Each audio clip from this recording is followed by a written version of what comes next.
আসসালামু আলাইকুম প্রিয় দর্শক, সাথে আছি আমি doctor Noor Alam, medical officer, Renix Unani laboratories limited.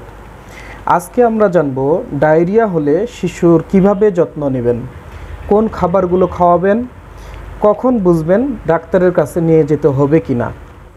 এখন এগুলো সম্পর্কে খুব সহজভাবে আমি আলোচনা করব। প্রথমে এক কথায় জেনে নিই ডায়রিয়া কি, কিভাবে বুঝবেন আপনার শিশুর ডায়রিয়া হয়েছে কিনা।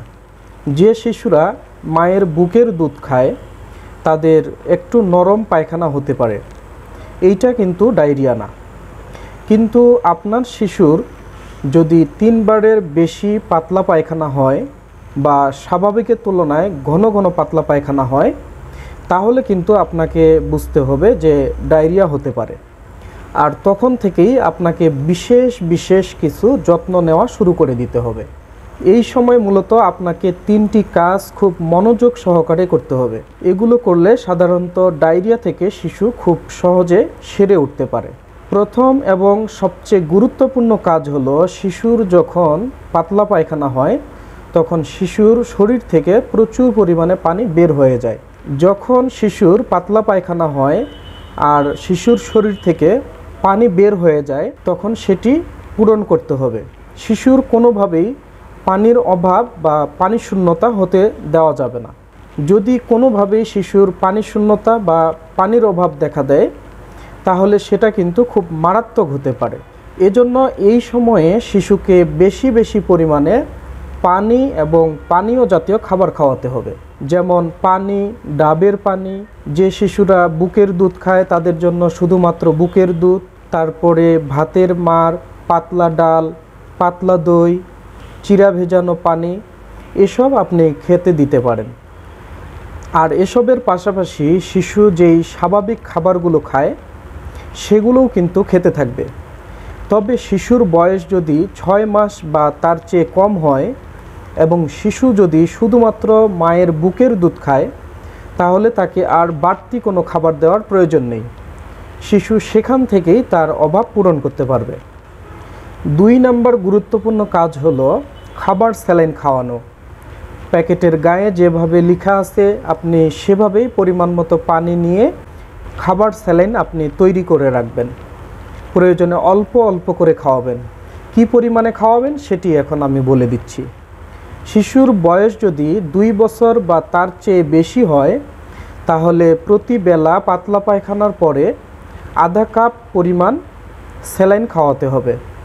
আর শিশুর বয়স যদি 2 বছরের কম হয়, তাহলে প্রতি বেলা পাতলা পায়খানার পরে 10 থেকে 20 চা চামচ খাবার স্যালাইন খাওয়াতে হবে। পাতলা পায়খানার পরে বমি হতে পারে, এজন্য আপনাকে 10 মিনিট অপেক্ষা করতে হবে। 10 মিনিট অপেক্ষা করার পরে আবার অল্প অল্প করে আপনি স্যালাইন খাওয়ানো শুরু করবেন। শুধুমাত্র পাতলা পায়খানার পরেই যে স্যালাইন খাওয়াতে হবে এমনটি না, আপনি দিনের অন্যান্য সময়েও পানি শূন্যতা বা পানির অভাব পূরণের জন্য আপনি খাবার স্যালাইন খাওয়াতে পারেন।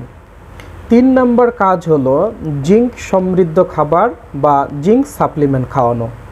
এই জিঙ্ক সাপ্লিমেন্ট কিন্তু শিশুর ডায়রিয়া থেকে সেরে উঠতে সাহায্য করে, সাথে শিশুর খাবারের রুচি বাড়ায়, শিশুর শরীরে পর্যাপ্ত পরিমাণে এনার্জি পায়, শিশুর শরীরের শক্তি বৃদ্ধি হয় এবং শিশুর যেই শারীরিক দুর্বলতা থাকে সেই শারীরিক দুর্বলতাটা কিন্তু এই জিঙ্ক সাপ্লিমেন্ট কাটিয়ে উঠতে সাহায্য করে। এখানে আরেকটি গুরুত্বপূর্ণ বিষয় হলো, আপনি যদি মাঝে মাঝেই জিঙ্ক সমৃদ্ধ খাবার বা জিঙ্ক সাপ্লিমেন্ট খাওয়ান, তাহলে কিন্তু ভবিষ্যতেও শিশুর ডায়রিয়া হওয়ার প্রবণতা কমিয়ে দেয়। এখন আমরা জানব কোন কোন লক্ষণ প্রকাশ পেলে আপনাকে দেরি না করে শিশুকে নিয়ে নিকটস্থ হাসপাতালে বা ডাক্তারখানায় নিয়ে যেতে হবে।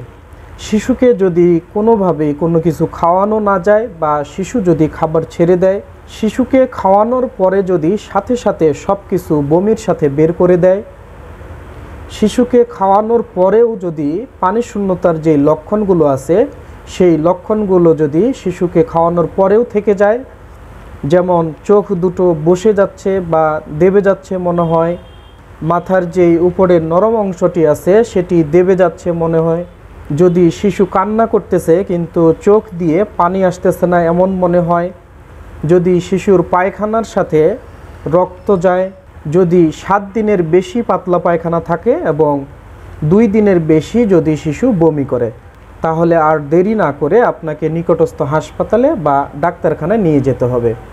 প্রিয় দর্শক, সুস্থ থাকবেন, ভালো থাকবেন। ধন্যবাদ। আসসালামু আলাইকুম।